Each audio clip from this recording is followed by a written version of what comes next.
Hi, today we are going to talk about the Stampin' Cut and Emboss Mini Embossing Sandwiches. Your machine will come with multiple plates to get started. The two clear mini cutting plates, the mini base plate, the standard embossing folder plate, and the 3D embossing folder plate. All of the adorable mini stuff. Other plates and accessories are also available to purchase separately, like the magnetic plate, which is also in a mini version. You will notice that our plates are now numbered.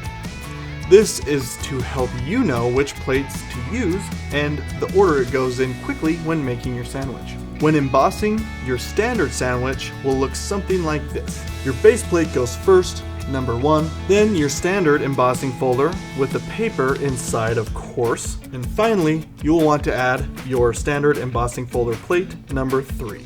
When 3D embossing, your sandwich will look like this. Your base plate goes first, number 1, then your 3D embossing folder with the paper inside. Finally, you'll add your 3D embossing folder plate, number 4. Our plates and embossing folders are very strong and durable. However, you will want to make sure you are inserting the embossing folders hinge first. Run it through your mini machine and you will have a perfectly embossed piece of cardstock. Thank you for watching and enjoy your Stampin' Cut and Emboss mini machine.